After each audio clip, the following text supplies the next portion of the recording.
Welcome, everyone, to another episode of the Camper Report. We're about 2 minutes late. This show was started at 6:05 Pacific time, so we apologize for that. But today we've got a really fun stream, so I hope a lot of people are going to be watching this. Man, how are you doing today? The NFL playoffs. We're going to cover everything NFL, everything playoffs. I have my brother Joseph here. It's been almost 2 weeks since I've done a stream, so very excited, but I'll probably be doing another stream with Rich Keltz on Saturday on his channel, so that should be fun as well. But Joseph, how are you doing today? Because there's a lot to talk about. Let me just say that. So how are you doing? There's a lot to unpack. I'm doing well. It's been a, a very interesting 2 weeks of football. Of course, really, there was playoffs essentially started in Week 18 for so many teams, like sometimes they do. There's a really intense Week 18. Yes. I remember when we spoke, I believe it was the week prior to Week 18, we sort of decided who we thought would be in the playoffs. I genuinely think that both of my predictions for 7th seed were wrong because I think it was well, actually, I take that back. No, my 7th seed prediction for Miami was correct. So Miami was my 7th seed, I believe, but I definitely threw Detroit in there, and they were so close. All they needed was a missed field goal by Jason Myers, who missed it to win it before overtime. Yeah, I'm doing great.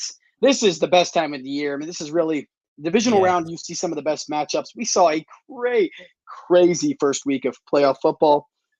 A lot of upsets. A few statement games and a few very worrying games. And I know we'll get to that later on in the show, but I'm doing well. Thanks for having me on here. And yeah, there's a lot to unpack. But yeah, this is what analysts, sports writers, TV show, talk show hosts, podcast people, teams. This is the best time of the year. This is the most exciting time. And championship football is a week away. It seems crazy that the Super Bowl is only 3 weeks away. It does not seem real. Crazy stuff. Well, and last week was considered to be like a kind of sorry slate of games, but it ended up being a really, really entertaining week with a lot of games going down to the wire. So the playoffs are really nothing. You can't really predict the playoffs because they're the unpredictable. So exactly, I'm excited. I mean, let's get right down to it though. And by the way, guys, we've got chapters or whatever you call them now, or what are they called? Bookmarks or chapters. They can be timestamps. The timestamps in the description, so I'll put them in like really soon after this stream is done. So go check that out, and then we'll also have banners throughout the stream. So you'll be able to navigate. We'll also be splitting up some videos after the stream as well. So just a quick announcement with that, but let's get right into it. The first kind of game that I think was really important to unpack was, I'm trying to find it here. And I will say we can allow for a pause in between questions if you want, so you can split them up.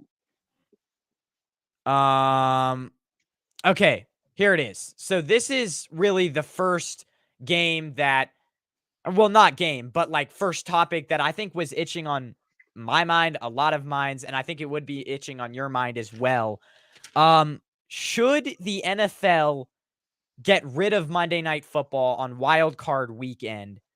And what other scheduling changes do you want to, scheduling, I don't know, how do I say this? Scheduling changes that you wanted to see them make this year as well. And what scheduling changes did you kind of, that kind of bothered you?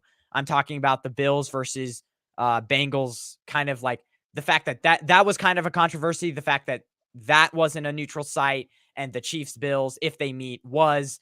So what kind of changes do you want to see him make moving forward? And what do you think about the Monday night game? So this is an interesting one. It's a tough one. You've got two sides of this coin, and it is there's, I don't actually know if there's two parties. I think everyone has their own sort of opinion on this, but it's a tough one without laboring the point. You've got the NFL, which is created to make money. They bring in loads of revenue, which is why players get paid. And then you've got player safety, which is something that the collective bargaining agreement, CBA, was really, really, they hashed it out. There was a lot of stuff discussed. The NFL was pretty close to going into lockdown in 2021, or shut out. It's not lockdown. I think we're all tired of that word, but they were briefly gonna get, they were in a stalemate, and one of the biggest issues was, discussed was, I think, the topic of player safety, and we see, of course, the handling of Tua's situation is so much different than what the NFL did when they handled Antonio Brown's situation. I was talking about that with a coworker of mine. It's just vastly different the way they're just not letting Tua play. And I firmly believe that if this was 5 years ago, he probably would have played snaps in that playoff game. And it's a good thing. It's a good thing. I'm all for that. Player safety should be at the utmost importance. These players are not just another person that's just part of the NFL's factory. You could be rude about it, but that's just the reality of what a lot of people saw it as. I'm not a huge fan of this, but they've got to make their money. So ESPN, Monday Night Football is a big game. The added pressure is unfair to teams. What's funny to me, and it's not funny in a way, but it is, this game is so weird, but the Giants, if they would have lost to Minnesota, Tampa or Dallas would have got an extra day, right? It's a very interesting situation because what it would have been is if Tampa would have beat, or Tampa or Dallas would have beat the Eagles, right? Mm-hmm. And beat the Eagles. If Tampa or Dallas would have won, and Giants would have lost to the Vikings. The Vikings would have played the 49ers on Saturday, and the Giants would have, the Tampa or Dallas would have played the Eagles on Sunday. So because of the Giants win, it does the ultimate stick it to the Dallas Cowboys team because they get a day less of rest, right? That's an interesting situation. Of course, now the Eagles get a day less of rest. They would have gotten also, but they've already been playing. They've already had 13 days off by the time they take a snap. So the biggest thing is it won't happen. There's too much money to be made. The biggest thing that I would say is probably going to be a discussion, and it's an interesting thing now because I believe Amazon Prime has bought the rights for the next decade, and there's probably part of the collective bargaining agreement too. I have not sit down and read it, but I think it's available for some people to read. With that being said, I think we're going to see another decade of this, and I think it's because of the collective bargaining agreement. Yeah. There's a lot of people who are pushing for Thursday night football games to be erased. I don't think Monday night will ever go away if they do erase Thursday night, which you don't think in the playoffs either, and just have ESPN do an afternoon game or something like that? Because ESPN does afternoon games with college football all the time. So they do. The question is, what they get? That's a primetime game. So normally your primetime game for Saturday night is typically, or Sunday night is typically NBC. Saturday night is typically, am I wrong? Is it CBS? So I want to say it was because last game it would have been the Jaguars versus Chargers. Was that on CBS? That was on CBS. I can look it up. Yeah, I believe that was on CBS. So there's these big news networks. They need their game. So the question is then, do you do a Friday night game? Yeah. Or do you do a Monday night game? I don't know. Friday night games. Well, Friday night's 5 days. That's hard as well, right? Well, that's what I'm saying. The way you look at it, either way you look at it, the team is probably getting 5 days. The way it works, and I guess I don't really know. I think the way what you really want to know what it is because 4 plays 5. Mm-hmm. If you look at it, they're not going to give second seed a bad matchup, and they're not going to give third. So I think the part of playing being the 4th and 5th seed is you're technically the last person that gets given a home game, right? The 4th seed. And so they get given the worst game, right? So I think I sort of understand the reasoning. They weren't going to give the 49ers or the Vikings that Monday night game because they are higher seed. So I will be curious to see if next year, if that Monday night game is still a 4th and 5th seed, whether it's AFC or NFC. I don't know how they work that out.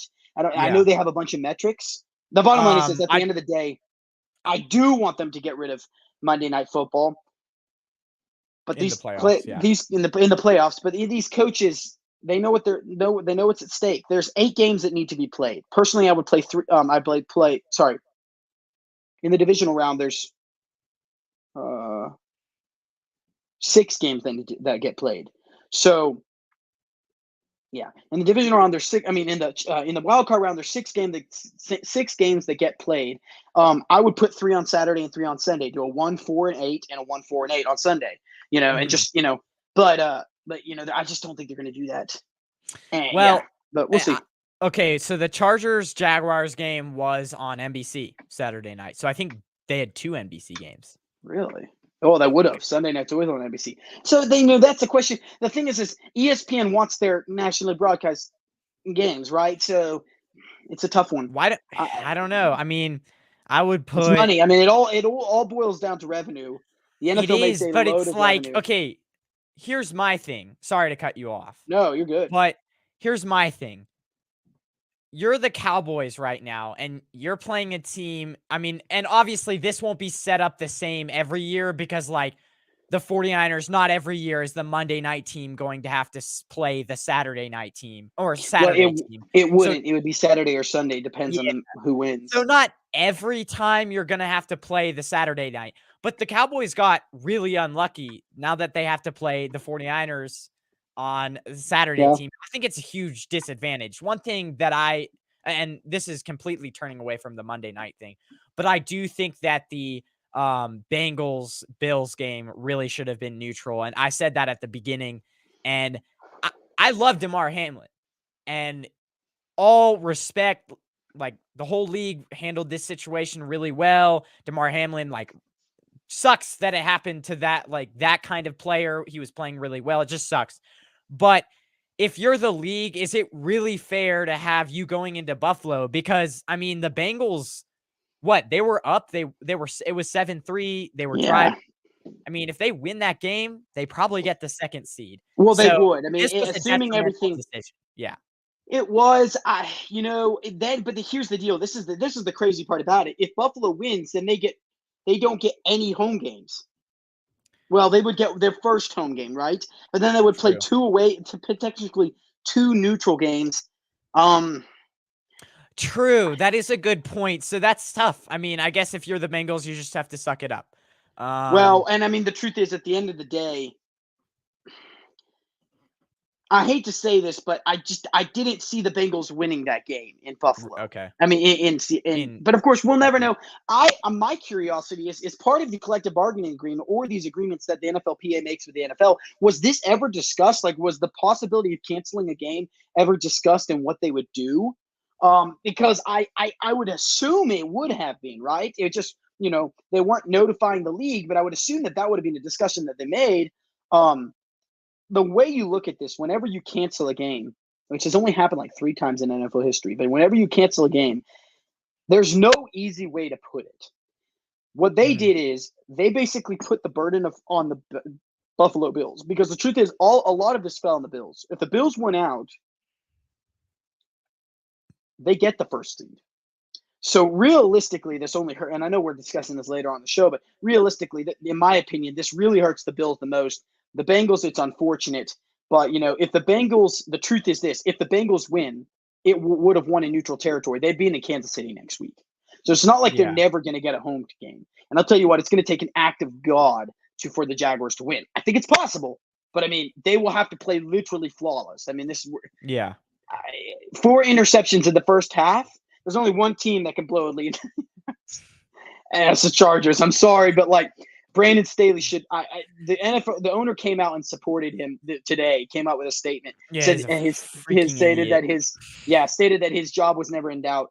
I think some of the hate that coaches get is a little too much. But I'm sorry. 4 interceptions in the first. You have half, a top 3 running back in the league, and you can't. 27-point lead at half. And you give up 27 straight, or 27 of the next 30 points are scored by the other team. Yeah, you're a terrible team if you collapse that badly. So and that's 4 drives. I'm very happy. I was pulling for the Jags because of Dougie P. But I really think the way it looks at it is the players don't like these short weeks. The NFL needs to make their money. If the NFL's budget ceiling is going to continue to increase, so players continue to play more, they're going to have to make those sacrifices. So, like, it's a tough one, but it's just the reality of it. If they want to get these $20 million a year deals as receivers, where 6-7 years ago that was unheard of, or even a decade ago that wouldn't even be thought of, potentially even for a quarterback, and now receivers are getting it.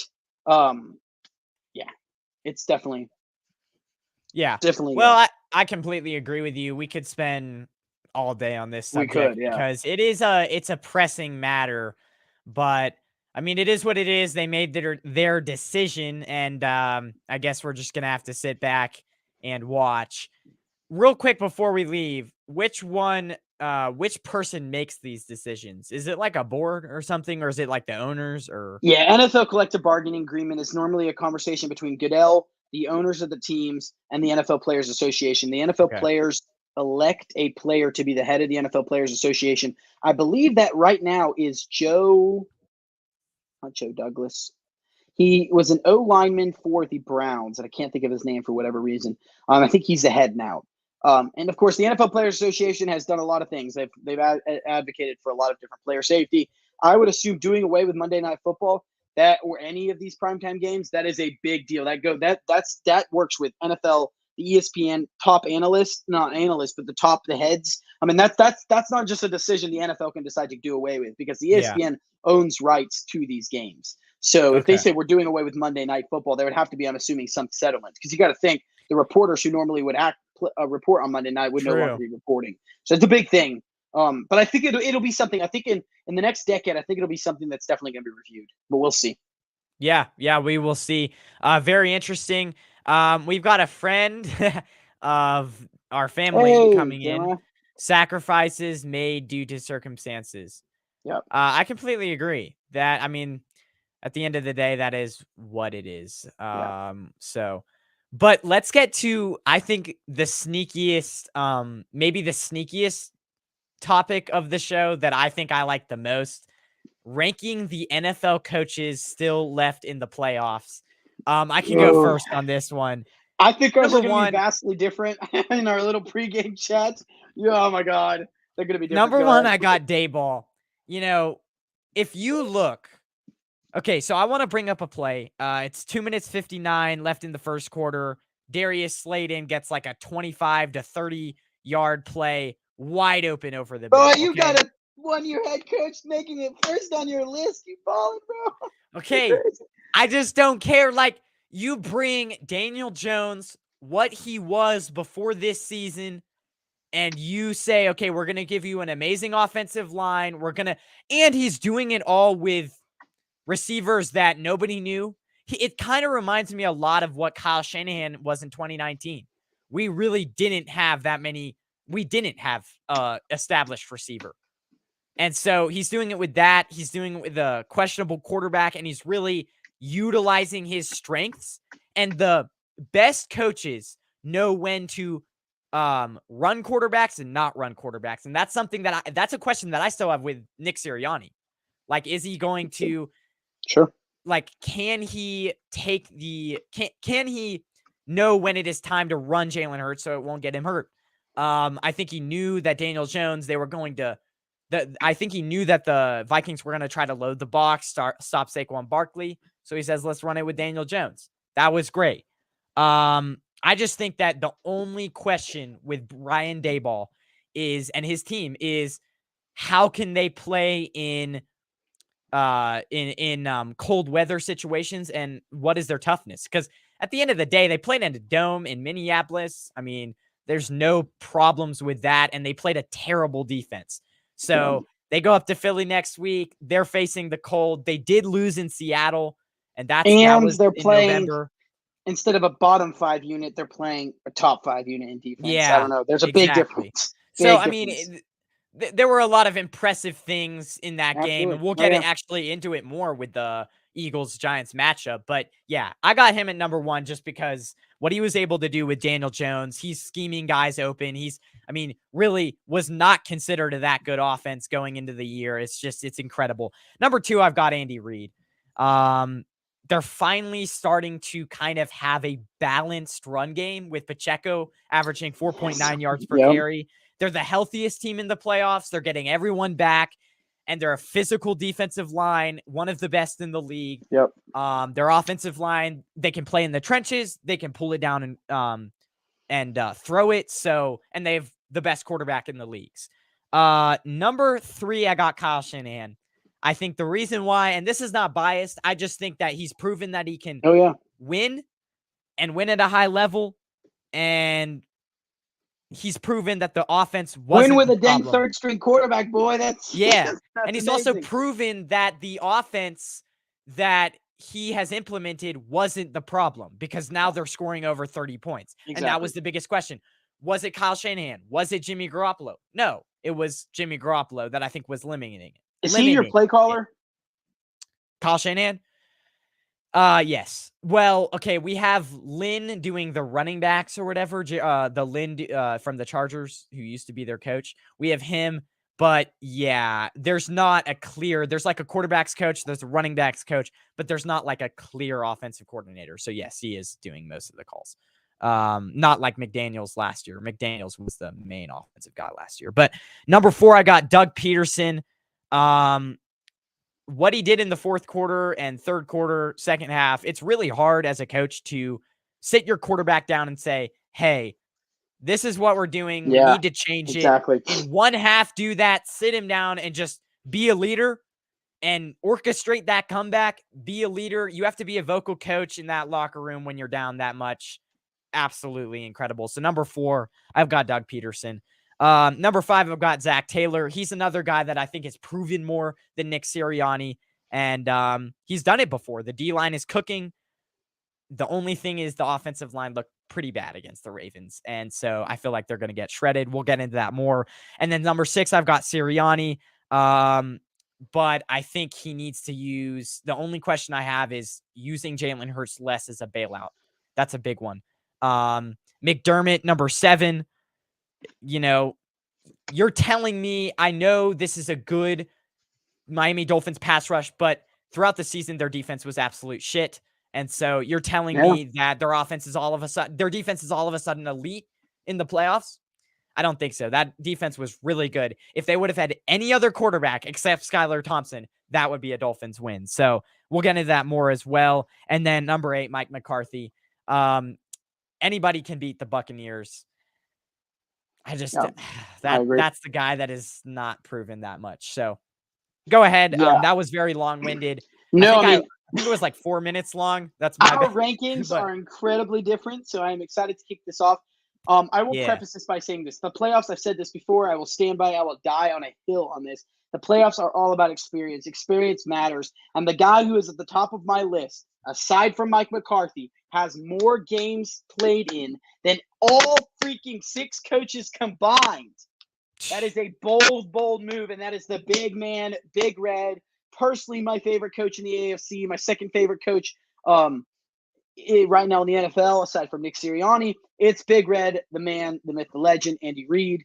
As an Eagles fan, I have a special place in my heart. I was incredibly happy to see Big Red win his Super Bowl against your team. He deserved it. The biggest thing is this. Andy Reid, during his time in Philly, was criticized for his play calling in the playoffs. It was bizarre. It was odd. It didn't make sense at times. He took those experiences, and the moment he got to Kansas City, you saw a different play caller in the playoffs. And I know that, he's got people calling plays. Eric Bieniemy makes some plays, but you saw a different Andy Reid in the playoffs. He's at number 1. He's got a record of 19-16. Of course, he's played a lot of games, so you could say, well, he's got 16 losses, but he's also, a lot of those losses come from his time in Philly. So I'm not going to stand here and say that all of that is, I didn't split it up, but he's got a record of 19-16. He has got more experience. 4 Super Bowls, right? Exactly. 4. Oh, yeah, no, he's no. 3, 4. He's been to 3 Super Bowls. He's lost 2, won 1. He's been to, I want to say it's close to 6 or 8 championships, because he was with the Eagles with 3, and he's been to. Yeah, I think he's been to 7 championships. I can't remember, but 6 to 8, between 6 and 8. He's got a lot of experience. I think he's better than Belichick, man. Anyways, go ahead. He wins another Super Bowl, you've got to put them on the same level. I'm not going to compare them, because obviously Belichick won so many. But if he wins another Super Bowl this year, it's a big thing. Number 2, Kyle Shanahan. His record in the playoffs is 5-2, which is crazy drop off from my number 1, but 5-2. What he has done with Brock Purdy, we just don't see Brock Purdy being a rookie. I think he's eliminated a lot of potential Brock Purdy mistakes. I don't think Brock Purdy's a perfect quarterback. I still think I want to see the side of Brock Purdy that I don't think people have seen. I think we may not see that till next year, because, coaches just don't have a full season or to look at. That They is only have true. a couple games. But what he's done with Brock Purdy is amazing. They also have an amazing defense. He's number 2. Number 3 is one that it's going to be a little shocker. It's because of the coach, not the team, because I know we're going to get to this later. I know in our last question, Sean McDermott is at number 3 for me. He's got 4-4 record. It's crazy how different our rankings are. Really? He's got a number 3 after Yeah. he just he made that Miami defense look but freaking good. But also, and he Josh doesn't Allen has been have turning a the run ball game. over too much I in know. the last 2 months. He's just been turnover prone. But is it McDermott partly putting him in tough situations? I mean, those interceptions. He's a I don't defensive know. They're coach. just I doubt he's calling they're the throwing plays. the ball too much, man. Potentially, but they don't have a running game. I mean, they have James Cook. I guess those running backs might suck. I don't know. Yeah, well, the more I think about it, I probably could slide Sean McDermott down. I slid him up there because of the fact that they still played good football and they beat really good teams. Yeah. I mean, you got to remember that they beat the Chiefs. It's a big feat to do. Doug Peterson is my 4th, just because the fact that he's won a Super Bowl. He knows what it takes to get to the highest stage, and not just get to the highest stage, but get to the highest stage and win. He is one of 2 coaches in the NFL left in the playoffs that has won a Super. One of 3 coaches. Mike McCarthy, Doug Peterson, and Andy Reid are 3 of the 8 coaches have won a Super Bowl. But he is one of 3, and one of 2 that's won it in the last decade. So he's a good coach. I don't have faith in them to beat the Chiefs, but he's going to have. I think he's definitely going to try to take the ball more out of Trevor Lawrence's hand after seeing the way that went. They can't throw 4 interceptions and win. Number 5 is Nick Sirianni, and the simple reason is because Nick doesn't cave under pressure. He has a game plan. He's going to execute it. The biggest question is whether Nick Sirianni sticks to the running game. I think you have to against the Giants. That's how they beat them last time. I mean, we'll get to it later. We have keys, but 17 carries to Miles Sanders I looked how much. I mean, they ran the ball. So anyways, go ahead. And of course, the question is, yes, he's yet to win a playoff game. This is also his second coached playoff game. Yeah. So if you had given me these rankings next week, my rankings could be very different. But Zach Taylor comes in at 6. Zach Taylor so we switched them. Yeah. We had it switched. Zach Taylor is coming in at 6 because of his 3-1 record. I'm a little afraid that Zach Taylor's not going to adapt to his O-line. They now have 3 starting offensive linemen hurt, and that's huge. Is he going to force the ball to throw? They still have an incredibly talented running back in Joe Mixon, and they have a great handcuff in Samaje Perine. So the thing is if they don't try to run the ball or do screens, and they force it all into Joe Burrow's hands, is it going to be a mess? And I really could see this being a mess. They barely beat the Ravens with Tyler Huntley. Yeah. Crazy. And if it wouldn't be for bad play calling on John Harbaugh's side, run the flipping ball on the goal line with your running back, not your quarterback, that's probably a win. They probably win the game. So, crazy stuff. Brian Dable comes in at 7. Which is hilarious because he was 1 for you. The reason why he comes in at 7 for me is because him. Oh my God! Wow. Anyways, go ahead. I am not entirely sure. I am confident in it was Brian Dable's team that won this game.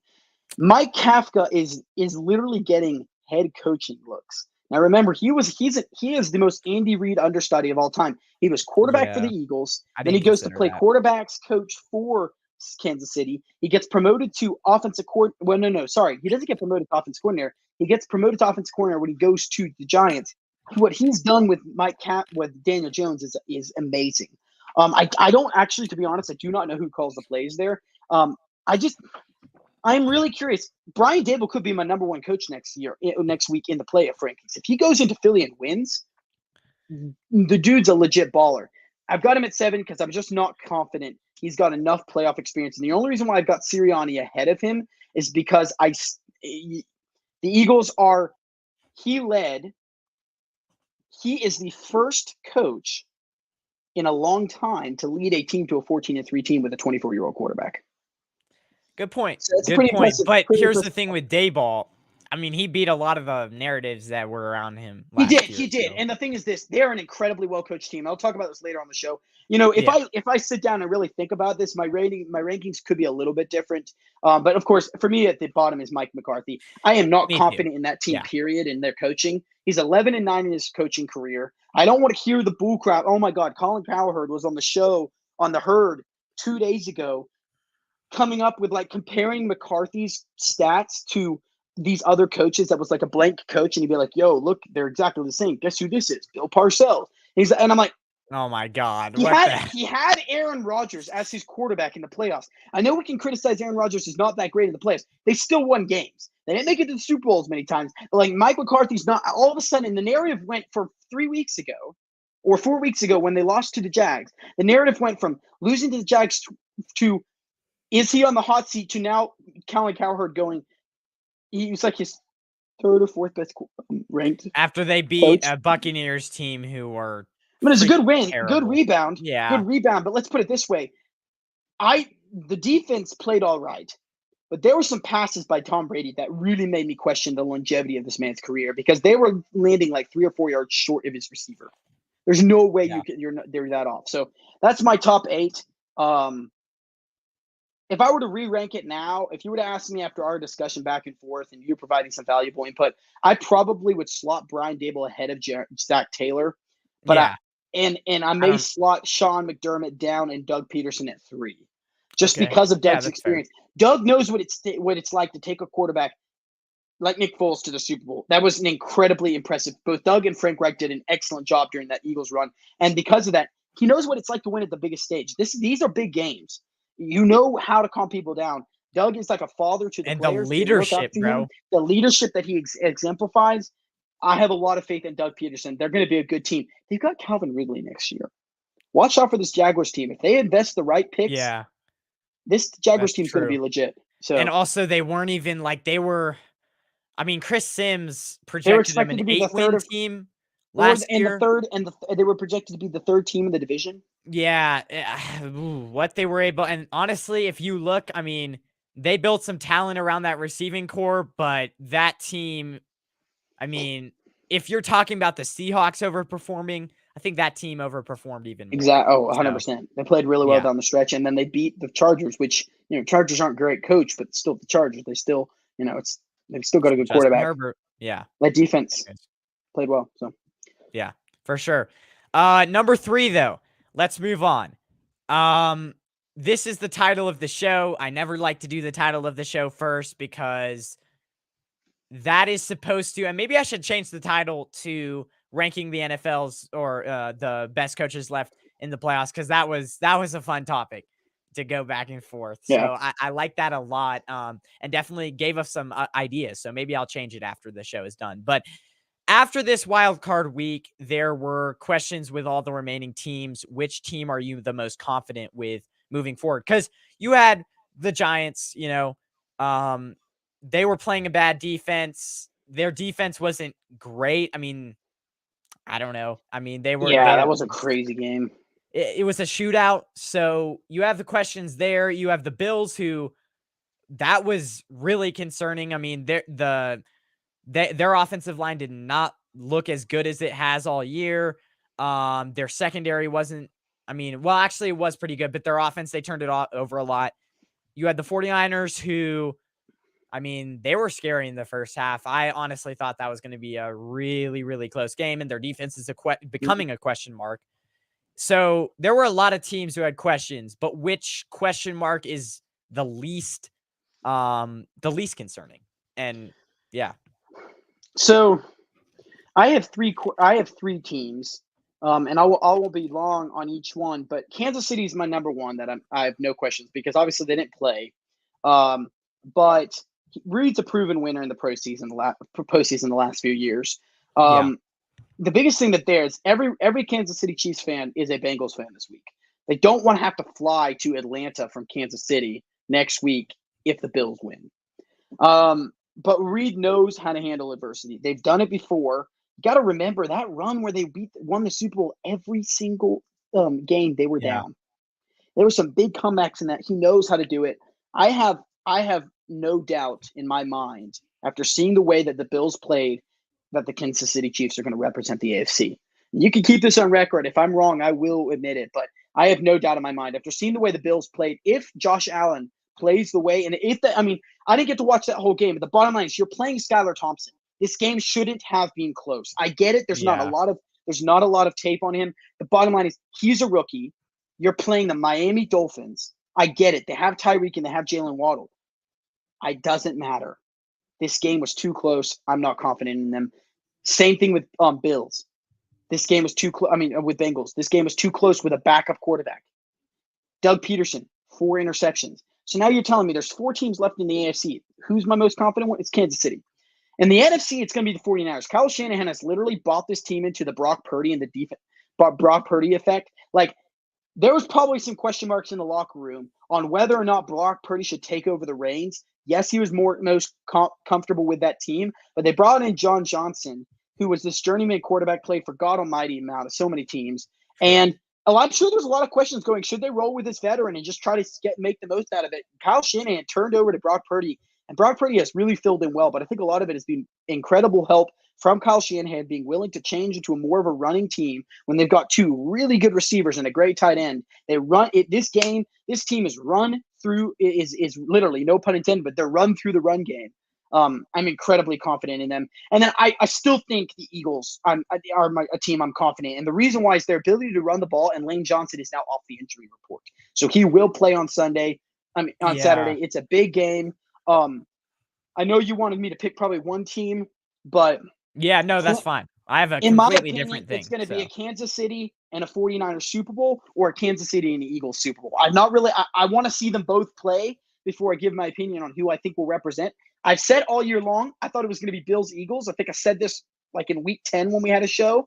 My opinion has changed just because Josh Allen is being too careless with the ball. You can't – you got to take care of the football. And I have a feeling that even if he's turnover free this game, some team, whether that's next game or in the Super Bowl, is going to find a way to expose those flaws, and that's sort of my spiel on those. I am really confident in Kansas City just because if I had to tell you, it's why Andy Reid was my top coach. He's got the most experience. He knows it. Well, and adding on to the Bills, okay, not only did the Miami defense have turnovers, they also had 3 and outs early in the game. First half, they were doing good. And I want to throw something out. 5 minutes left. You probably remember seeing this. They get a huge sack on Allen. Okay. Well, they get 5 minutes left in the game. They're down by 3, the Dolphins, obviously, as you guys know, and that's how it finished. They get a sack on Allen on a 3rd and 11, I believe it was. And they have a great chance to go down the field. Like I said before, you're any other quarterback, you get that done. You literally had, oh my gosh, the easiest chance. They also held Allen to a 59% completion rate and a QB rating of 93.1. And then they allowed the Bills to 3.3 yards per play. So, like I said before, you really think that the defense for the Miami has gotten a lead all of a sudden? I don't think so. I think that pass rush is good. Don't get me wrong. But the Bills' offensive line was supposed to be top 5. They're giving up sacks in Buffalo. It's supposed to be a home stadium. Now, obviously, nobody wants to go out and play in the cold. So Buffalo is even a tough place for the Bills to play in, even if they're used to it, because it's, oh God, that you do not want to see it. The lake effect. Yeah. I think here's a team that you didn't throw out. I think a concern with the Giants is how do their receivers match up against the Eagles' really good corners. Yeah. Here's another stat, though. I think their offense is going to be able to match up pretty well. And their offensive line is above average in weight. It's true. Yep. I think the average was like 280. They're all over 300 pounds. But here's the thing with Andrew Thomas. In 45 pass blocking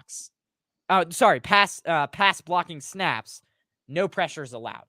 So that's something that I think he deservingly got that off.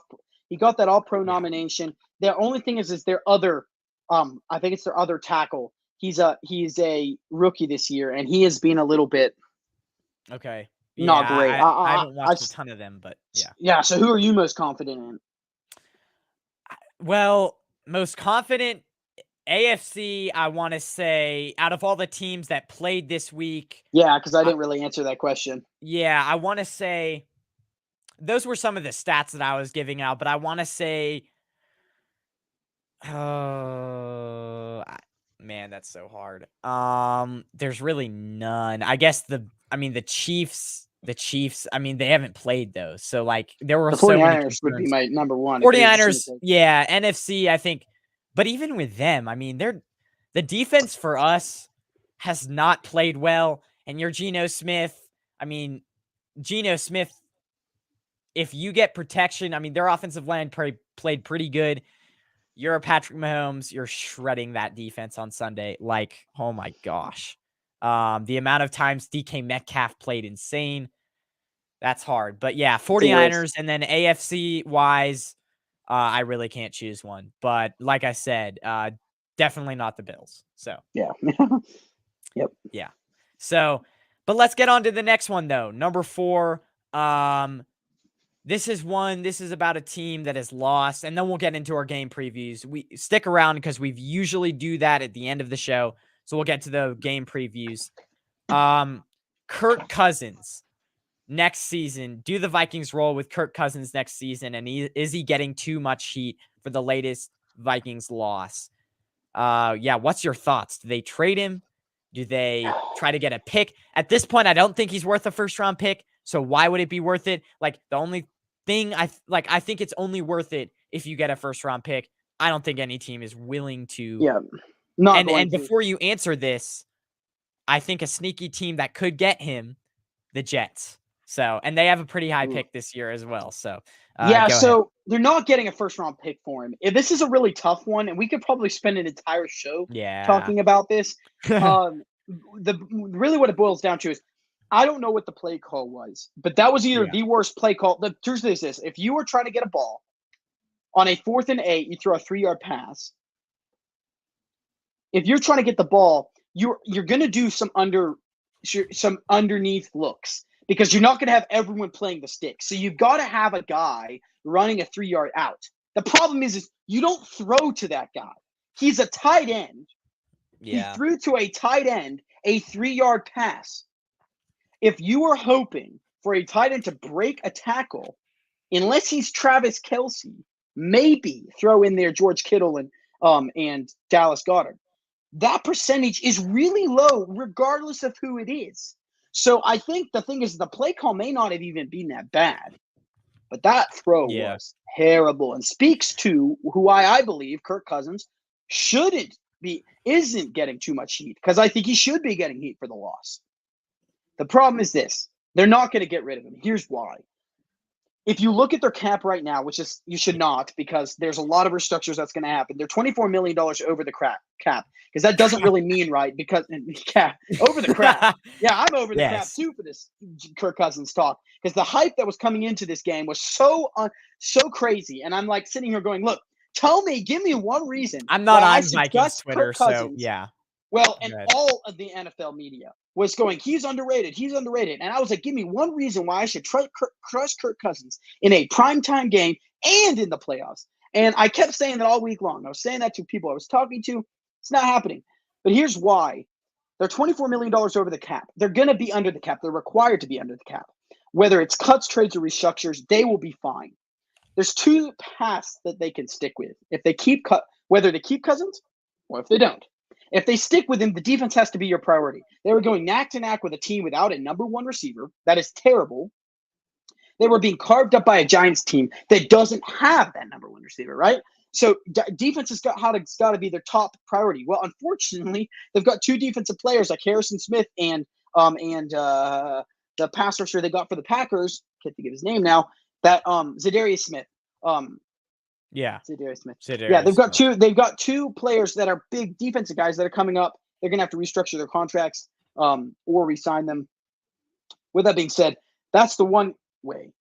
The thing is trading him, it may come at a cost to get better defense. They're going to have to restructure guys, and they also have to sign Justin Jefferson.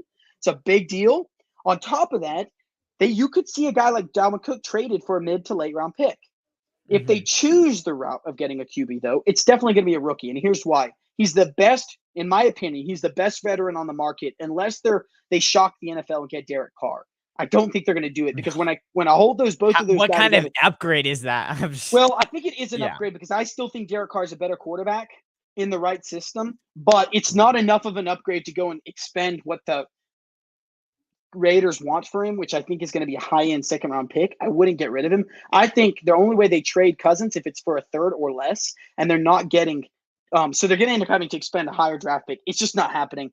He is the best veteran that they can roll with unless they roll with a quarterback. Well, if they roll with a rookie to trade down in the draft because they have a pretty high draft pick, it's like in the 20s, they would have to part with stars and picks they don't want to do that because then that would basically inset them into a rebuilding mode. So to answer your question, yes, in my opinion, they have to roll with the Vikings, and they're going to roll with him. And if they're smart, they'll work in restructures and they'll work on strengthening that defense because overall that offense, yes, they could get some linemen that probably would help, but overall that offense is good enough to win them games, even in the playoffs. But that defense was just bad. They gave up, dude. They gave up 31 points to the Giants.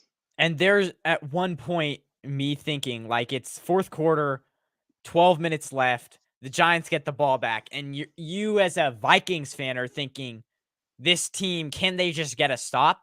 The Giants go on like a 5.5-minute drive, take up a lot. And that's a big thing. I mean, the Giants were leading long drives that took up time. My question, I mean, you say he is getting enough heat. I think in a way, but I think if you look at it as far as this game, like he's getting a lot of hate for this game. I don't think he is. I don't think he deserves all the heat that he's getting because there were some people coming out and saying like, oh, this is all on him, like super fanatical fans. I don't think it is. I think, the Giants, that Vikings defense was terrible. But like, I mean, you're playing it. The one thing I do think that was a knock on him is you're playing at home. You're playing in a dome. There's really no reason. I mean, if you have as much talent as you say you should, there's really no reason you should lose that game. Yeah. I don't know. But I do think they will keep him. And for one reason only, if you traded him, first thing, it's not a first round pick. They're and realistically, if you're a Vikings fan, you want a top 10 pick to get one of those top quarterbacks in the draft. And just face it, there's like, you don't want any pick out of the top 10 to like, if you want a rookie quarterback that is starting, you don't want to pick outside of the top 10 to pick a quarterback. If you know what I mean. think the only quarterback that could drop is Will Levis, and he's from Kentucky. Because I think C.J. Stroud and Bryce Young are almost definites to go in the top 10. What about the USC quarterback, though? Well, Caleb Williams, did he declare? Because I don't know if he's declared yet. I don't think he did. Really? Okay, I'll look that up, actually. I'm going to look that up right now while you continue. Okay. Yeah. Well, I was basically done, but if you're Kirk Cousins, I think they're really only going to stick with him for one more year. Oh, Caleb Williams is not eligible for the he's neither really eligible for the 2023 draft. Okay, well here's another one. The TCU Max Duggan. Yeah, I think Will Levis and Max Duggan are those two guys that potentially could go in the top 10 by desperate teams. I don't think they will. Or could fall. Especially I don't think so Duggan. I think they'll fall out of the top 15. After that national championship performance, oh my gosh. And in the Michigan game, like I watched that whole game. He did not play that well in that game. Yeah. Like I don't care if they won. I don't think Michigan just played worse. I think Duggan will he slip threw out of the 2 top picks 20. and he was not that good. So I think Duggan will slip out of the top 20, and I think second round. I think maybe even. I think Will Levis is probably going to be in your teens. It could be a desperate team. If C.J. Stroud and Bryce Young is gone, I could see the Panthers at 9 picking Will Levis or trading their 9th pick and moving to like the 12th or 13th pick and picking Will Levis then. I just don't see Will Levis going very high. But in a way, if the Arizona Cardinals are not comfortable with Spencer Rattler, they could go with Will Levis at 9, because the Eagles have 10. I'm not really sure. And either way, I mean, if you're picking outside of the top 10, top 15, you want a guy who can maybe come in for one more year. So I think he's probably only there for one more year. But if you're a Vikings fan, I don't know. I think you have mixed emotions because he's an okay quarterback. I guess you can build around him. But at the same time, I mean, let's put it this way. There was a point during the season when they had only lost one game to the Eagles where a lot of people thought they were locked to make it to the NFC Championship game. And I've been saying this since the beginning. I've been saying, name me when Kirk Cousins has won an important primetime game. He's going to – I know this label is hard to shed. he's had amazing comebacks. He's a good quarterback. He's not a great quarterback. And Yeah. the thing is this, great quarterbacks, you have to be a great quarterback to win in the playoffs. I'm sorry. So like Daniel Jones' performance was a great performance. You've got to have great performances to win in the NFL, but he's not getting replaced because the Vikings are in an incredibly difficult position. They've got a too high first-round pick to make any play for a quarterback, and they're not getting a first and maybe not even a second for Kirk Cousins. Kirk Cousins will have his suitors if they try to trade him, but the Jets are not trading that. Now, here's a possibility. Hear me out on this. What if the new coach for the Houston Texans likes Kirk Cousins enough to take Kirk Cousins as a quarterback, give up your 32nd overall pick that they have? Here's a sneaky one. Hold on real quick. I just, while this thought is with me, before you finish, I'm sorry, but what if DeMeco Ryans goes back? You always know Kyle Shanahan has had a crush on Kirk Cousins. DeMeco Ryans is under Kyle Shanahan, is like, I can make something work with him. That's my thing. Okay, go ahead. Yeah. Well, the bottom line is this. Houston could make a play for him, trade that 32nd overall pick because of the forfeited Miami pick this year. They don't get a pick in the first round. So Houston's second round first pick is going to be now a 32nd pick, which I think they'll still run on day 2. But still, what if you trade that and then the Vikings use their second pick and that pick and maybe a pick next year to move into it? I don't think they're moving Kirk Cousins. I think it'd be one of the biggest shocks in the NFL. So yeah. Another thing that before we move on that I want to quickly throw out there, the thing that I think is his biggest downfall, and that's really hurted him, and it's really just him physically, is, I mean, that Giants pass rush was in his lap all day. The whole time, yeah. That offensive line was terrible. It was terrible. So it's never really been that great all year. I mean, it's been okay. Well, they lost a few. They're on their, I think, their third center this year alone. That sucks. Yeah, I mean, I remember when I don't think it. I remember that when the 49ers had their third center, Hronis Grasu, and I almost killed the TV one game. I think it was against the Miami Dolphins, like in 2020. I almost freaking died. No, I mean, I will say this. I don't think all the hate should be given on Kirk Cousins, but I really think that the Vikings find themselves in a sort of crappy situation that only someone like Howie Roseman can finesse, because the Eagles sort of found themselves in this situation with Carson Wentz as well, where it was like, we can't trade him because he's got such a big contract. So what do? The difference between Howie Roseman in situation with Carson Wentz and the Viking situation with Kirk Cousins is that Howie Roseman had desperate teams willing to thinking that Carson Wentz could get back to that Super Bowl form. And I mean, honestly, even I thought that when we traded him. I thought, well, the Colts could be getting a really good pick from this. But that didn't work out, right?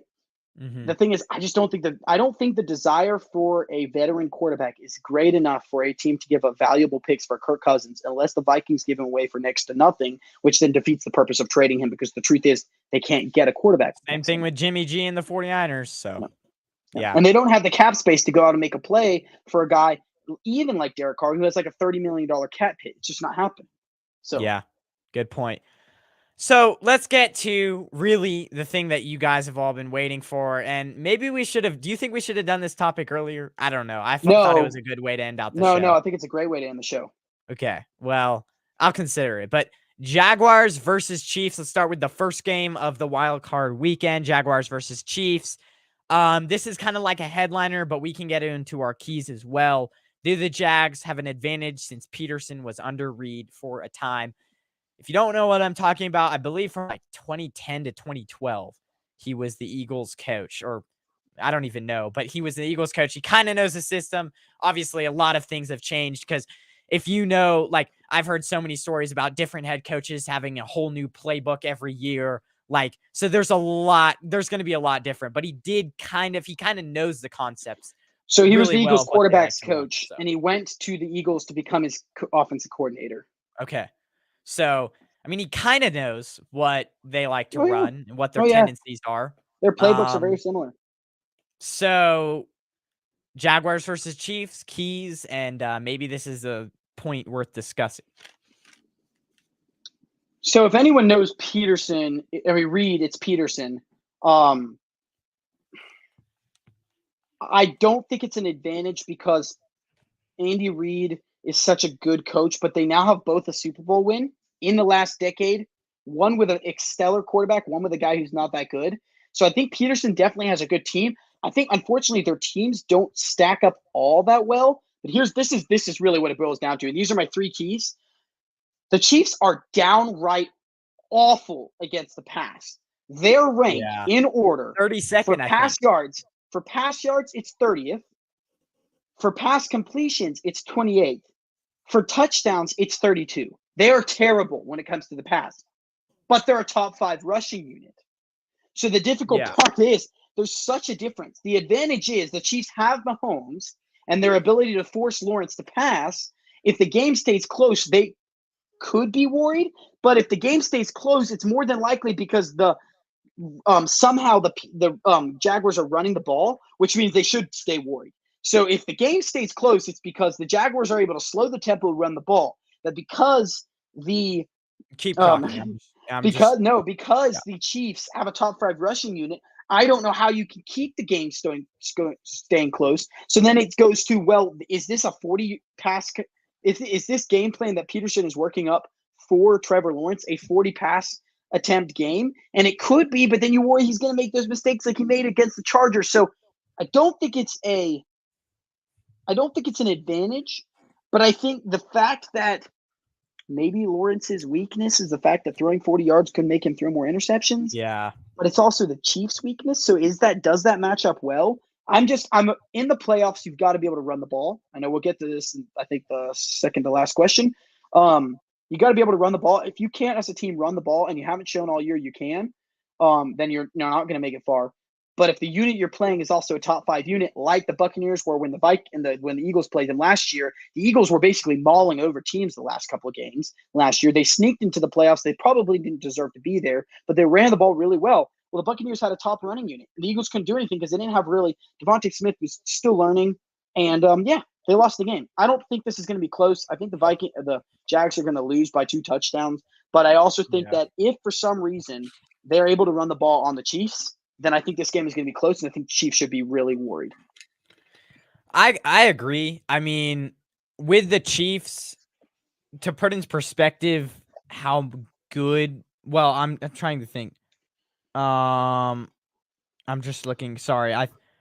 I think to put in perspective, the Chiefs allow 18.4 pressure rate, or 18%, whatever, pressure rate.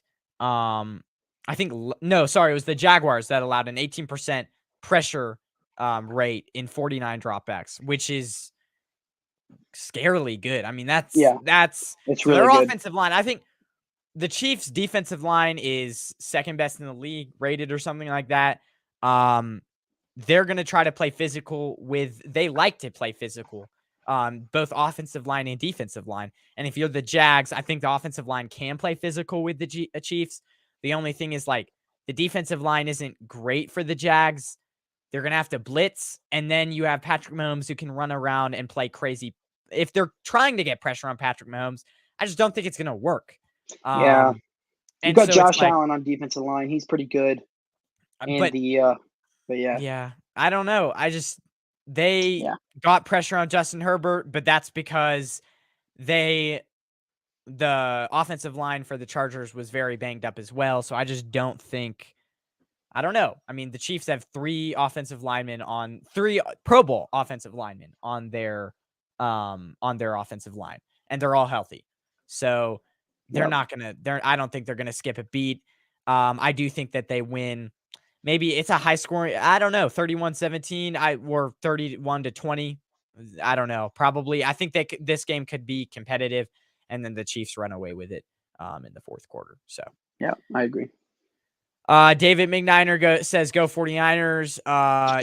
Jeremiah Arquette, Kyle Shanahan making a rookie QB hit a level of play so high. Sorry. Kyle Shanahan making a rookie QB hit. Rookie QB hit a level of play so high is something that deserves a second place spot only behind Pat Mahomes. I don't know why I read that so retarded, but Bryant Culp says go Niners. Yes. Absolutely. Thursday. No, Yes, go Niners. sorry, Sunday I'm a night. Niners fan for one day. Yeah, No, until we face what the Eagles Jeremiah in the said. NFC Championship game, and What then we all Jeremiah die said. Oof, it's gonna be a good game. What Jeremiah, if it happens, no, if it nothing, happens. nothing's thing. But what Jeremiah said is true. I mean, what Kyle Shanahan has done with the rookie QB is really something, a feat of excellence. I think, unfortunately, he's not probably going to get the Coach of the Year, but he deserves to be in the Yeah. Coach of the Year section because of what he's done. Yeah. But anyways, that's sort I think of him what and we're. Dayball were the two leaders. It was very close, Well, so he could. Sirianni needs to be also a leader. I think he's got to be thrown in there, but he also have a really stacked team. To be fair, so I wouldn't be upset. I think what Sirianni has done, but he also, like, if you look at their team on a standpoint, they're flipping stacked. So Yeah. I think Howie Roseman deserves to win General Manager of the Year. I think he has to, without a Yeah. shadow of a doubt. But anyways, that's another story for another day. Yeah, for sure. So hold on, that wrong topic. Let's get to the next one, which is Giants versus Eagles. This one's a big one. Your team, and real quick before we start, so I think we made a bet, like maybe midway through the season, saying that if the 49ers and the Eagles meet in the NFC Championship game and whoever team wins, we will be able to gloat to each other as much as we want. We did We make that will. bet, and it's probably maybe going to come to fruition. It's been so many months later, which, by the way, time flies. But anyways, I just wanted to throw that out there. Yep. Giants I'm versus Eagles. afraid. Will the pressure get to the Eagles? Man, this could be a good game. I don't know. I think it's going to be a lot closer. To throw It something is. out, I just want to remind you that 2021, the 49ers kind of did this not same thing with the Rams, but they blew them out the first game. The second game, it was a little bit closer. And then the third game, the Rams finally beat him in the NFC Championship game. So, Yeah, this is also a talented, stacked Rams team. I don't think this team compares yeah, to the that's Giants. true. Giants are incredibly well coached. They played a really good game against Minnesota, a team that I probably think shouldn't have been third seed, but they didn't lose. It's the first loss they had all year at home, I believe. Yeah. I think. I'm crazy. Wait, who? Oh, Minnesota? Is it the first loss they received at home, or was it the second? I can look it Either up. way, they had a good record at home. The Eagles firmly beat the Giants, obviously, in the first meeting. However, that was with some of the Giants' stars. The Eagles also didn't have some players, but still, they firmly beat them. And you got to remember, they firmly beat them at home. I mean, in the Giants stadium. Yeah. So the link is going to be rocking. The NFL made a mistake by making this 8:15. It is going to be loud. I think for the Giants, it's going to be really tough.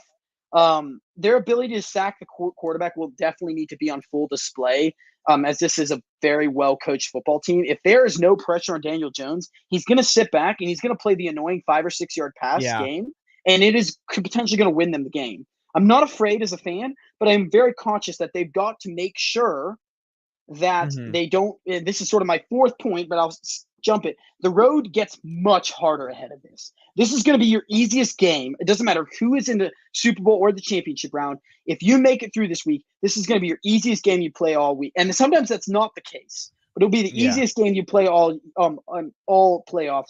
And that's because they cannot afford to look ahead, because if they say, look, our opponent could be Dallas, our opponent could be the 49ers, our opponent could be the Chiefs, or the Bills, or the Bengals, or if some odd reason happens, the Jaguars, the Super Bowl. Like, they can't look I just think ahead. they have too many vets. They do. They have a lot of vets. They have a lot of and so I think that's what's going to help. They do have some veteran guys who have been to the playoffs. They have 2 guys who have been to the Super Bowl on the D line, which is going to help with their team. I think the media, though, is making a lot of pressure at this. I don't think the Eagles feel that pressure. I think the Eagles know what they need to do. The link's going to be rocking. If they can limit the self-inflicted wounds that they've had, you got to think.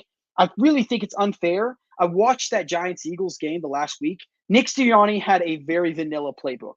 It's not going to look the same. A lot of people are saying, well, they were rusty in that game. I agree they were rusty, but it's to be expected with a quarterback who misses 2 weeks with a shoulder injury. The question is, I want to get to him in just a second. That was a big point of my take. Yeah.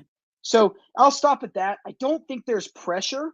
I think the media is making a lot of this up, but I do think the Eagles need to make sure that they can get pressure to Daniel Jones, which could be harder than you think, but their D line is night and day better than the Vikings.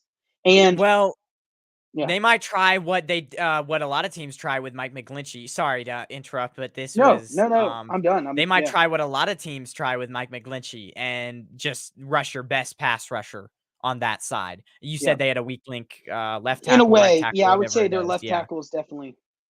Yeah. So I would say they're going to try to test out that Jalen Hurts arm.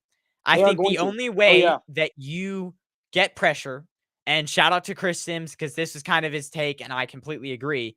The only way you get pressure is if you blitz a fifth guy, and you have to disguise it for Jalen Hurts. You have to test him. That's what the Buccaneers did. The Buccaneers got pressure in that Eagles game. They blitzed. You have to test him. You have to bring down a linebacker, rush him, whatever. I don't think they're going to get pressure with just 4 guys because you're playing a considerably better offensive line in the Eagles. And it's just going to be Maybe a the best physical in the game. NFL. Now, I've got to say this about Chris Sims. Yeah. That man said that you could plug Gardner Minshew in and they could win the playoff games. Yeah. They were I didn't. dog water with Gardner Minshew. And on top of that, I will say this: Jalen Hurts is the leap from last year's playoff game to this year is massive. When you Yeah. bring a blitzer in, you better make sure that blitzer can tackle in open space Well, and because he's either running the ball or he's going to launch it downfield and beat you. And so I agree here's the thing. I agree with your That's take. where I think in the first half you're going to see them do that a lot because what if his arm isn't fully healthy? I mean, we saw in that Giants game. Oh, yeah. As much as I want to think that was just the Eagles being conservative, there was a few routes, and I go back and I actually watched a lot of the All-22 film on that game because I was curious, like, how good did he do coming back from the shoulder? Few out routes, Devontae Smith. I mean, there were a few floaters on the out routes that, like, I was like, okay, is he regularly throwing, like, light throws to that outside, just, like, with not as much zip?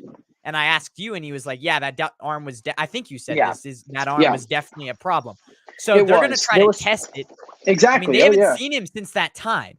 And this is actually the Eagles' first, they haven't played anybody in between. So they haven't seen the Giants since that time. The Giants haven't seen him since that time. I think they're going to test his arm, and that's why you could see a lot of fifth man going in the first half. Now, maybe it doesn't work. Another thing before we move on, because we do have 2 other games, but real quick, they need to play physical. And I think the Giants, I mean, they got in that first matchup, they did get out bullied by the run game. And the Giants the defensive line needs to play physical. Now, they have Dexter Lawrence, whatever, and then they have that other guy who played really well against the Vikings last week. 90-7. What's his name? Oh my 97. gosh, why can I not think of his name? Dexter Hold Lawrence. on. I'll look it up. He's such a good, like, I was falling in love with his playing style. He's like a bigger defensive tackle. Is it Dexter Lawrence? I think Dexter Lawrence is the other dude. There's Dexter Lawrence and Leonard Williams. Yeah, Leonard Williams. Yeah. No, so Dexter Lawrence played good last week. I don't think Leonard Dexter Williams Lawrence had a really played. good game. So those 2 guys I think can play physical, but you have to stop the run because last time they played, they allowed Miles Sanders to run all over him for like 100-something yards. So yeah. No, I agree. That game though, that's going to be interesting for sure. It's gonna be a good one. Let's get to Bengals versus Bills. Should this game be played in a neutral site? I think we already discussed that. So, but what are your keys for that game? So, I really think this is a tough one, and I won't harbor on it because I sort of gave almost my entire opinion, but I don't think so. And the reason why is because the Bills really did have number 1 seed locked up. They would have had to lose that game against Bengals, and maybe they would have. It was in Cincinnati.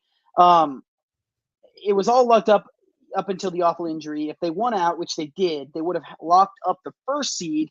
A loss to the Bengals that night, obviously, like I said, would have made them slip to a 3rd seed, which is crazy, from 1st to 3rd potentially. Yeah. The NFL made the tough but right decision, in my opinion, in canceling the game. The thing is, this really affects the Bengals, the Bills, not the Bengals, because the Bills would have got that 1st seed in Buffalo. It would have run through Buffalo, and then you would have really seen right now, more than likely, a Jags Buffalo, a summer team, like a sunny team, and then you would have had a Chiefs Bengals game in probably Kansas City.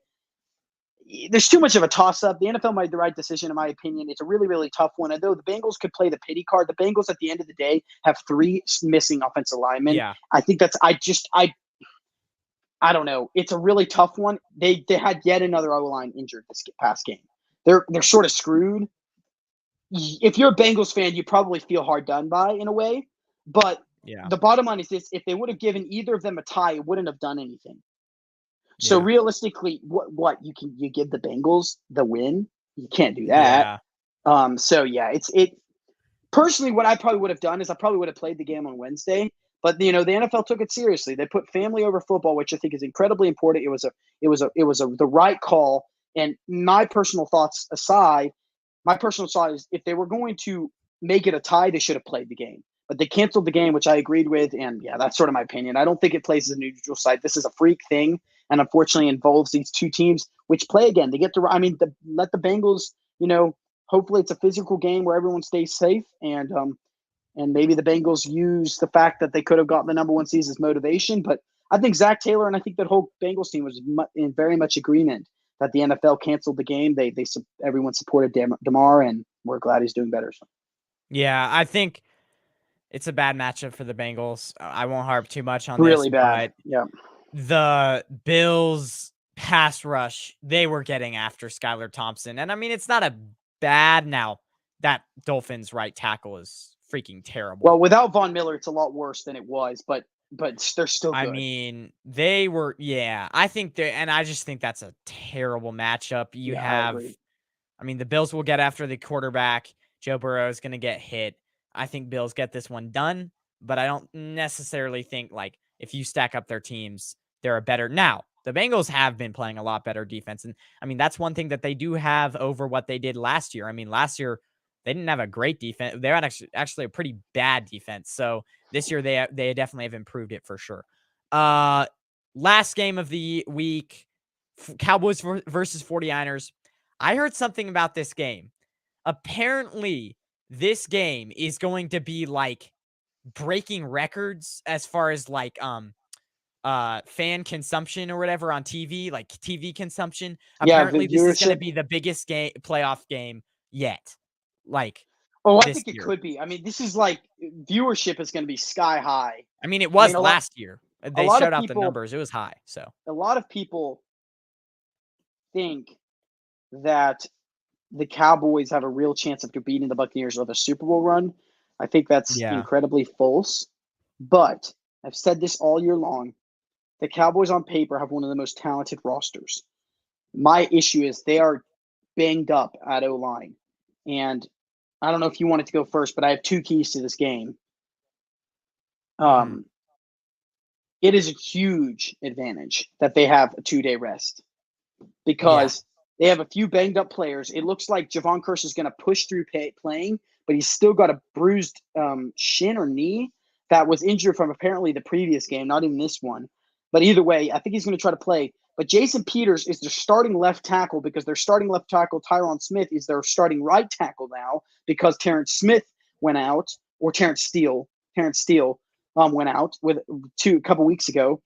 He's done for the year. And so Peters now apparently gets dinged up, which I'm not surprised. The dude's like 39 years old, and he's your left tackle. I think the 49ers are going to feast on that O-line because of their D-line, which is like one of the best in the league. I would say like them and probably the Eagles you could rank.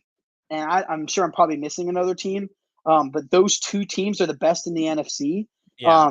I would say that Chiefs is a good defensive line Chiefs as well. is a good one too. I would say interior, the Eagles probably have the 49ers beat. Yeah. But then like Nick Bosa is, in my opinion, he's hands down the defensive player of the year. If he doesn't win it, I'm going to be shocked. He should be considered in the MVP as well.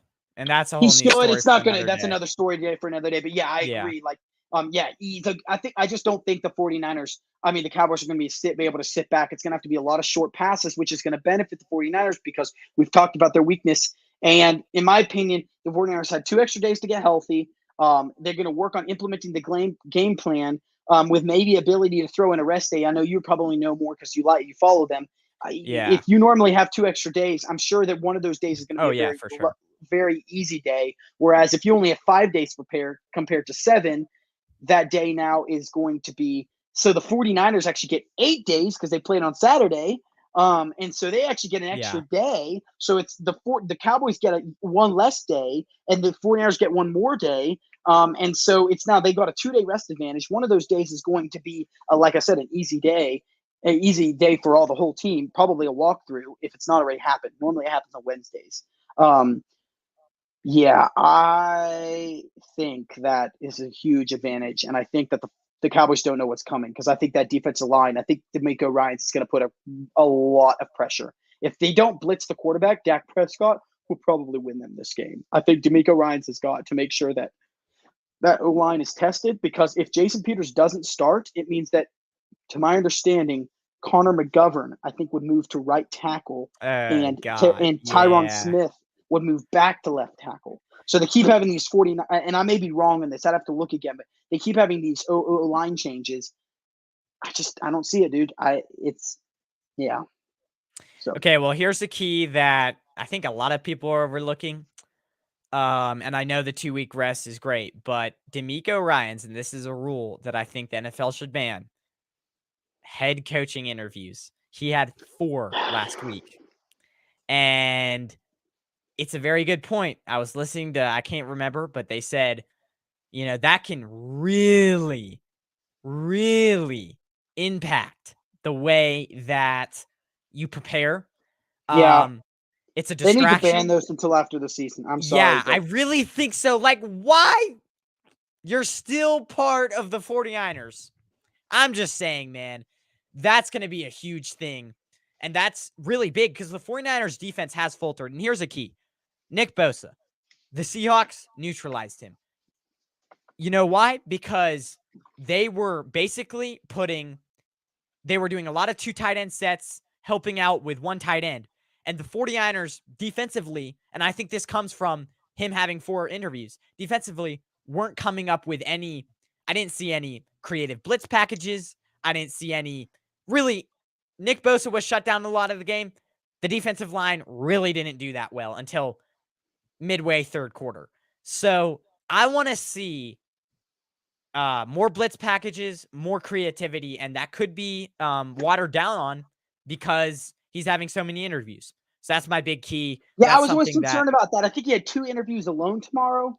Yeah, he had 4 last week, which is big. That's 1 almost every day. And the thing is like, I don't even think NFL Wait, teams are you saying last week, though? So that was before his Seahawks game? Seahawks game. But yeah, he had a lot this week as well. I mean, he wasn't prepping for this game yet, though. So, but still, I mean, I think he has 2 tomorrow. No, it's a huge thing, and I think it's something that the NFL is probably going to have to try to play in limbo. But I really think, I know a lot of teams are afraid like that top candidates in the playoffs won't get a coaching position, but I don't know. I agree with you. If you're a 49ers fan, you're probably a little PO'd because you want the best for D'Amico Ryans, obviously. Yeah, but at the same time, these are big teams. These are teams with Super Bowl aspirations on the line. You need 100% of the person's focus. Just like you need 100% of the player's focus. 2019, Robert Saleh, I remember clearly him in a presser. They were like, "Are you taking any interviews?" And he's like, "Not till after the Super Bowl." I remember him saying that. And then he didn't end up having any, he didn't end up taking a job after 2019, and it was the next year. But yeah, I mean, but here's the thing. If D'Amico Ryans doesn't coach well this game, there's a very good chance that he doesn't get a job, which would bode well, I think, for the 49ers. So, yeah, I love the guy because he's obviously an Eagle. I have a soft spot for him. I think if he's retired. I can't remember I think he retired as an Eagle. Of course, he was a longtime Texan, so maybe he retired. It was either him. Yeah, it'll be interesting if he goes to coach for the Texans. I sort of forgot about the fact that he has ties to the Texans because that's who he drafted him. I mean, I don't want to coach for that shit show. God. Well, and also, I mean, I'm not going to start this on air, but I have my opinion with the way the Texans organization is run. And I think if anything, I'll leave it at that. I personally would not want to coach for that team. I think they should have fired Lovie Smith the day before the game. They got totally screwed over because they should have lost that game. Lovie Smith, in my opinion, really knew he was going to get fired. So he said, "You know what? Screw it. I'm giving the Bears, a team that I coached, I'm going to give them the first round pick." So I think he knew he was getting fired. If I were the Yeah. Texans, I would have fired him before. Yeah. Yeah. Well, guys, this has been a fun show. There was a lot to talk about, so we had to It go 80 was. We minutes. did. I We did mean, have to go 80 it's just minutes. yes. So always a joy. Joseph, the one thing that I don't like, and I'm not going to name any names, but some analysts on YouTube, on ESPN come in, they have these unoriginal takes. It's short, but you know your stuff, you know your stats, and all of your takes are like some of them are out of the box, some of them are super steamy. So thank you for coming on for Yeah. bringing that different perspective. Yeah, thanks. Well, thanks for having me. It's an exciting week of football. I'm really excited to get in watching some games. I'm going to be traveling on Sunday, so I'm hoping I can catch that Ooh. 49ers Cowboys game. Go Yeah, that should be 49ers. I big. am a 49ers fan for approximately 4 hours on Sunday afternoon. And if they win and the Eagles win, I wish you the best, but I hope my team pummels your team. Yeah, But yeah, I'm not thanks gonna for having like me. we don't live together, but my other brother who's an Eagles fan, my dad Yeah. kind of likes the Eagles. I might not watch it at our house because either way, it's a lose-lose. If I win, I'm gonna have like I don't even know what's gonna happen. And if I Exactly. lose, I'm gonna be like you're gonna gloat at me, but at least I don't have to see you in person. Exactly. Cody's gonna like Yeah, I don't even know what he's gonna do. So there's a lot of high stakes, and it's the there first time is. our teams have been like really elite. So together, like in the same season, like a Exactly. first time. Well, I and don't think even know. about Remember this, this? though. This is the Yeah. craziest thing. If this is, and of course, it's a lot of hypotheticals because the 49ers have to beat the Cowboys and the Eagles have to beat the Giants. But if they win, the matchup next year is going to be so hard fought because one of those teams is going home. And the Eagles play the 49ers in Philly next year. So if Yeah. the Eagles lose, that's got to be a Sunday night or a Monday night game where it's 49ers versus the Eagles in Philly for a redemption game We for should go Jalen to Hurts. that. Oh, we Well, if I have should. enough money, but yeah, That would we be should definitely. amazing. So Yes, that would. In Philly, though. Ugh, the yeah, crowd. I would you don't probably want to get. be in. Well, someone said if the Dallas Cowboys win, beat the 49ers, and it's an Eagles Cowboys thing. If you are a Cowboys Holy fan, shit. you better make sure you don't travel to Philly because you will die. Well, okay. So I'd be Dodie and I afraid were for my life. talking about it today, and we were like, okay. So we were like, just jokingly, we're not actually going to do this, but if we travel to Philly for the NFC Championship game and just tailgate, not even go in because the tickets are super expensive. If we just tailgate, I said, would I be able to survive an Eagles tailgate without being shot? And the one thing I do have going on my side is, okay, I am a juvenile, so that would even look worse, but I feel like I would die within seconds of wearing an Eagles shirt. I mean, a 49er shirt. So No, I mean the truth is, for Eagles fans, I mean they're hardcore. They may cuss you and cuss you out the yazoo, and they may flip you a ton of birds. That's sort of a given. I joke around saying about it being dangerous as a Cowboys fan. I think you just would not want to face yeah. a drunk Eagles fan Oh, trying to start a fight with a Cowboys fan because they hate each other. I think of 49ers Eagles, there's not as much of a rivalry. There's yeah. really They're no really, rivalry yeah. there. And so you know, Yeah, we'll it'll be see. interesting. We'll We'll see. see. They've got to Well, win this everyone, week. oh, So go ahead. Go ahead. they've got to win this week. So Yeah, that's true. That's true. And it's not a given. it's Good not a games, given. but Never is it's a given. interesting. 3 NFC East teams in the playoffs. Speaks to the quality of somehow how that division, after being one of the worst last year, is now one of the best this year. So it's Same with crazy. the NFC West. One of the Yeah. best to one of the worst. Yeah, totally. Okay. Well, we'll see you guys later. Have a good rest of your night. Again, chapters, bookmarks, whatever you call them, coming in the description. And we'll be putting out a few of these videos afterwards as well. Good luck to you all.